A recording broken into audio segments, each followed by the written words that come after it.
Good morning friend, আশা করি সকলে ভালো আছো, সুস্থ আছো। আমিও ভালো আছি।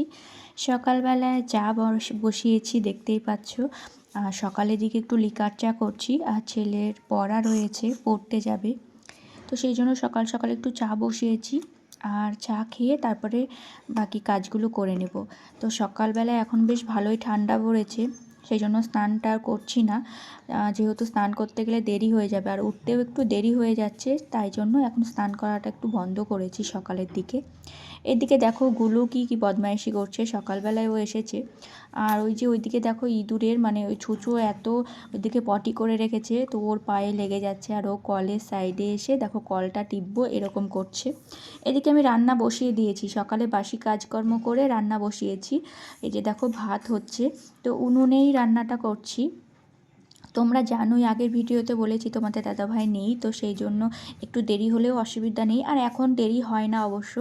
প্রথম দুদিন আমার একটু সমস্যা হচ্ছিল উনুনে রান্না করতে, একটু অভ্যেস ছিল না, তাই এখন কিন্তু কোনো রকম সমস্যা হয় না। এদিকে দেখো ভাতটা আমি সেই মোবাইলে দেখাচ্ছে যেরকম প্যাকেট দিয়ে, মানে উনুনে রান্না করলে এরকম প্যাকেট দিয়ে কালিটা পড়ছে না। আমিও চেষ্টা করেছি, কিন্তু ভালোই হয়েছে। কয়েক জায়গায় একটু কালি হয়ে গেছে দেখো, আর বেশ ভালোই হয়েছে। একটু তেল মাখিয়ে নিয়েছি, খারাপ হয়নি। একটু কয়েক জায়গায় কালি হয়ে গেছে, সেই জায়গাগুলো প্যাকেটটা একটু পুড়ে গেছিলো, সেই জন্য। তো লোহার কড়াইয়ে রান্না করছি। লোহার কড়াইয়ে রান্না করলে তো আগেও দেখেছো তোমরা, আমি লোহার কড়াইয়ে গ্যাসেও রান্না করেছি, কিন্তু উনুনে তো কোনো সমস্যা হচ্ছে না, কারণ কালি হলে কালিটা মাজলেই উঠে যাচ্ছে আর লেগে যাচ্ছে না বেশ। আর যেহেতু লোহার কড়াইটা একটু ভারী হয়, সেই জন্য উনুনের ওপর বসে রয়েছে, রান্না করতেও সুবিধা হচ্ছে। আর আজকে যেহেতু আগের দিনের ভিডিওটা তোমাদের সাথে শেয়ার করছি, তো মাছ নিয়েছিলাম, তো এখানে মাছের ঝোল আর ভাত করব। তো এই যে দেখো মাছটা ভেজে নিচ্ছি, আর সবজি এখানে কেটেও নিয়েছি, আমি ফুলকপি দিয়ে করব। আর মোবাইলে দেখেই আমি কিন্তু ওই ভাতের হাঁড়িতে প্যাকেটটা দেওয়ার মানে চেষ্টা করেছি, কিন্তু ভালোই হয়েছে দেখো, অতটা কালি হয়নি। আর হলেও মাজলে একদম মাটি দিয়ে মাজলে সুন্দর পরিষ্কার হয়ে যায়। আর আমি আগের ভিডিওতে বলেছিলাম যে গ্রামের মতো পরিবেশ এরকম, কিন্তু আমরা গ্রামেই বাস করি, গ্রামেই থাকি, কিন্তু তবুও কি বলতো, মানে রান্নাটা হতো না উনুনে, অনেক দিন বন্ধ হয়ে গেছে। কিন্তু আমার খুব ইচ্ছে হচ্ছিল উনুনে রান্না করি, যেহেতু শীতকাল চলে এসেছে। তো শীতকাল চলে এসেছে কি, শীতকাল তো পড়েই গেছে। যাই হোক, এদিকে দেখো তোমাদের দাদাভাই নেই বলে স্কুটিটা বাড়িতে রয়েছে, আর আমি এদিকে না ছেলেকে স্কুলে দিতে যাচ্ছি। আর এই যে দেখো এখানে গুলু কিন্তু কান্না করছে যে ও আমার সাথে স্কুটিতে করে যাবে, যেহেতু ওর একটা অভ্যাস রয়েছে, ও মানে ওর পিসুর সাথে যায়, তো সেই জন্য দেখো স্কুটিতে উঠে আর দেখেই ও কান্না করছে। তো আমি বললাম ঠিক আছে, ওকে একটু দাও, না হলেও আবার কান্না করবে। তো স্কুটিটা বেশ কদিন মানে চালানো হয়নি, তো সেই জন্য স্টার্ট নিচ্ছিল না প্রথমে। তো তারপরে স্টার্টটা নিয়েছে, বেশ দুদিন 3 দিন হয়ে গেল, এদিকে চালানো হচ্ছে না। তো যাই হোক, স্টার্টটা বন্ধ হয়ে যাচ্ছিলো, তারপরে একটু চালানোর পরে হচ্ছে, কারণ এখন শীতের সময় না দেখবে একটু স্টার্ট নিতে একটু সমস্যা হয়। যাই হোক, এই যে দেখো এখন যাব বাবুকে নিয়ে, আর এদিকে গুলু তো কান্না করছে, মা এদিকে ধরে রয়েছে। তো ও এত কান্না করছে, ও যাবে সেই জন্য। তো মাকে বললাম দাও একটু, তো মাঝে একটু দেখো ওকে বসে দিয়েছে। আর এই যে এখন এইদিকে নামিয়ে দেবো, কারণ বাবুর স্কুল যেতে দেরি হয়ে যাবে, সেই জন্য মা আবার দেখো ওকে নিয়ে যাচ্ছে, এই যে। আর ও নামবে না, মাকে ধরে মারছে, নামবে না, সেই জন্য। তো ওকে ওই যে নামিয়ে দিলাম, এখন চলে যাব স্কুলে, বাবুকে নামিয়ে দিয়ে আসব। আর ওকে স্কুলে নামিয়ে দিয়ে বসে দিয়ে চলে এসেছি, আর বেশি দূরে তো না, তাড়াতাড়ি চলে এসেছিলাম। আর এদিকে দেখো কিছু জ্বালানি এগুলো সব রেডি করে রেখে দিচ্ছি, যেহেতু যখন উনুন জ্বালানো হয় তখন রেডি করা তো যায় না, এই জন্য আগে থাকতে নিয়ে এসেছি। আর মা এদিকে একটা জেঠিমা বাড়ি থেকে দুটো পাটকাঠি নিয়ে এসেছিলো, এগুলো রেখে রেখে দেবো, উনুন জ্বালানোর সময় সুবিধা হবে। আর এই বাঁশ এগুলো সব ছাদে ছিল, বেশ অনেক দিন থেকে ছিল, তো এগুলো এখন জাল দিয়ে দেব। তো এই ছাদে পাটকাঠিগুলো রেখে দেব, তাই মাকে বলছিলাম যেখানে রেখে দাও, আমি ছাদে রেখে আসছি। আর এগুলো কেটে কেটে এখন রেডি করে রেখে দেবো। দেখো তারপরে স্নান টান করা সব কিছু কমপ্লিট করে নিয়েছি, আর বাবুকে স্কুল থেকে নিয়ে এসেছি। তো এখন দোকানে যাব, রেডি হয়ে গেছি। আর এই যে দেখো বাবু ওখানটায় আসছে, একটু আমাকে টাটা করে দেবে, এই যে। আর ওকে খাইয়ে দিয়েছি, আমার একটু টাইম ছিল তাই ওকে খাইয়ে দিলাম। টোটো ফোন করেছিলাম, টোটো আসছে, তো সেই জন্য। এই যে দেখো বাবু এখন টাটা করে দেবে।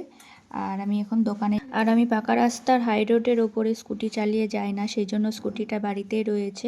না হলে কিন্তু স্কুটি নিয়ে যেতে পারি, কিন্তু টোটো ফোন করেছিলাম, টোটো আসছে, সেই জন্য টোটোতেই যাব। আর এই যে দেখো বাবুকে একটু আদর করে দিয়ে বেরিয়ে গেলাম। আর এই রাস্তার এই সাইডে টোটো রয়েছে, সেই জন্য এদিক দিয়ে যাচ্ছি। টাটা, যাও পড়াতে আসবে ম্যাম। তো দোকানে যাওয়ার পর আর ভিডিও করা হয়নি। এই যে দাদাদের এইদিকে দাঁড়িয়ে রয়েছি, টোটো এসেছে তাই।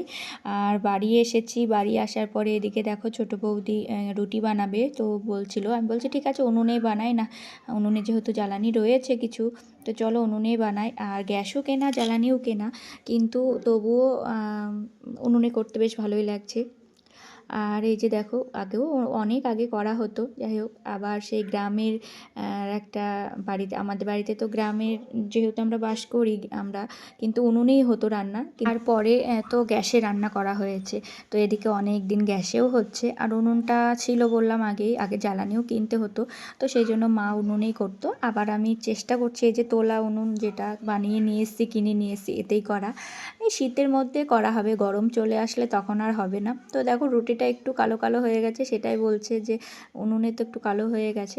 যাই হোক আমার সত্যি খুব খুব ভালো লাগছে, একদম মন থেকে মানে করছে, আমার খুব ভালো লাগছে। আমার ইচ্ছের জন্য আরও উনুনে রান্না করাটা হচ্ছে, যাই হোক খুব ভালোই লাগছে। আর এই যে দেখো এদিকে রুটিগুলো আমি বেলে দিচ্ছি, আর ছোটো বৌদি এদিকে ভেজে নিচ্ছে। দুজনা মিলে করলে একটু তাড়াতাড়ি হয়, আর শীতের সময় তো উনুনের পাশে বসে রান্না করতে ভালোই লাগছে। আর আমাদের এদিকে তো লাইট রয়েছে, সেরকম সমস্যা হয় না। তো তারপরে আমি বললাম যে ঘরে আর একটা লাইট রয়েছে তার দেওয়া, সেটা দিয়ে এখানে আর একটা লাইট লাগিয়ে নেব রাত্রে করার জন্য। তো রোজ রোজ তো হয় না, তবুও চেষ্টা করছি একটু করার, ভালোই লাগছে। প্রথম প্রথম তো বেশ ভালোই লাগছে। তো দেখো রুটিগুলো খুব সুন্দর ফুলছে, বৌদিটাই বলছে যে উনুনে বেশি রুটি সুন্দর হয়। আর এদিকে দাদা মাছ নিয়ে এসেছিলো, তো সেইগুলো বৌদি বললো আমি একটু ভেজে নিয়ে যাই উনুনে। ও বৌদিও গ্যাসেই রান্না করে, তবুও বললো যে আমি উনুনে একটু ভেজে নিই, শীতের সময় বেশ ভালোই লাগছে। আর আমি এদিকে দাঁড়িয়েছিলাম, আমাদের আজকে সিদ্ধ সিদ্ধ ভাত হবে, উনুনেই বসিয়ে দেবো। তো বৌদি এদিকে মাছগুলো ভাজছে। আর ওই যে লাইটটা ওখানে সেট করে নিয়েছি, একটু অন্ধকার লাগছিলো সেই জন্য। আর এদিকে বাইরে সমস্ত মানে রান্না টান্না কমপ্লিট করে নিয়ে, ভাত করে নিয়ে ঘরে চলে এসেছি। এখন একটু টিভি দেখব, আর বাবু ওখানে পড়ছিল। তারপরে এই যে আমরা মশারি টাঙিয়ে নিচ্ছি, এখন শুয়ে পড়বো সেই জন্য। আর আমি এই ঘরেই শুচ্ছি কিছুদিন থেকে, যেহেতু তোমাদের দাদাভাই নেই, সেই জন্য মা বললো যে তিনজনে একই সাথে শুই, বাবু বলছে এই ঘরেই শুয়ে পড়ি, তো আমিও এই ঘরেই শুচ্ছি। আর তোমাদের দাদাভাই গিয়েছে গ্যাংটকে, সেরকম কোনো ভিডিও পাঠাতে পারছে না, নেটওয়ার্ক সমস্যা ওখানে খুবই। তো দুই একটা যা পাঠাচ্ছে সেগুলোই শেয়ার করছি। আর লাস্টের দিকে তোমাদের সাথে এইটুকুই শেয়ার করলাম, কারণ সেরকম বড় ভিডিও যে অনেকটা পাঠিয়েছে শেয়ার করব তা না, অবশ্যই যখন ভিডিওগুলো আমি বেশি পাবো তোমাদের সাথে অবশ্যই শেয়ার করব। দেখো মশারিটা টাঙিয়ে নিচ্ছি, আর যখন ওই ঘরে শুই, দুই ঘরেই মশারিটা টাঙিয়ে নিই আমরা, তো এখন এই ঘরে শুই, তো সেই জন্য মশারিটা টাঙিয়ে নিলাম। আর আমি বাবু আর মা এখানেই শুয়ে পড়বো। আর আমার না এই ঘরটায় খুব একটা ঘুম আসতে চায় না, একটা অভ্যাস ওই ঘরে শুয়ে শুয়ে। যাই হোক মশারিটা টাঙিয়ে নিলাম, আর বাবুকে বললাম যে ভিডিওটা একটু করে দাও। তো যাই হোক কদিন থেকে তো ঠিকঠাক মতো হচ্ছে না দেওয়া, সেই জন্য ভাবলাম যে না ভিডিওটা দেবই। এই যে বালিশগুলো এখন ঠিক করে নিচ্ছি। আর রাত্রে অল আউট জেলে আগে ঘুমাতাম, কিন্তু এখন আর মশারি টাঙিয়ে ঘুমাই। মোবাইলে চারিদিকে যা দেখছি নিজেরও একটা ভয় লাগে, তাই।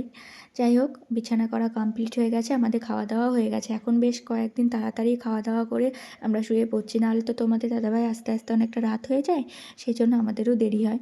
তো এই যে দেখো আমাকে এই ভিডিওটাই পাঠিয়েছিল, হয়তো ঝর্নার পাশ দিয়ে কোথাও গিয়েছিল, তো সেটাই পাঠিয়েছিল, সেটাই তোমাদের সাথে শেয়ার করলাম। আমিও দেখছি, তোমরাও দেখো, আমিও যাইনি যেহেতু দেখতেও পাচ্ছি, তোমরাও দেখো। আর এই যে দেখো 0 পয়েন্টের ওখানটায় গিয়েছিল, তো বরফের ওখানে, তো আমাকে এই ভিডিওটা পাঠিয়েছে, এটাই তোমাদের সাথে শেয়ার করলাম। দেখো বরফে কত বরফ, মানে পুরো সাদা হয়ে আছে বরফ। আর এই যে, তো অবশ্যই কোনো দিন যদি হয় তো অবশ্যই যাব। তো এই যে দেখো কি বরফ নিয়ে খেলা করছে এখানটায়, বেশ ভালোই লাগলো। চলো আজকের ভিডিওটা এখানেই শেষ করি, আবার কালকে দেখা হবে নতুন ভিডিও নিয়ে।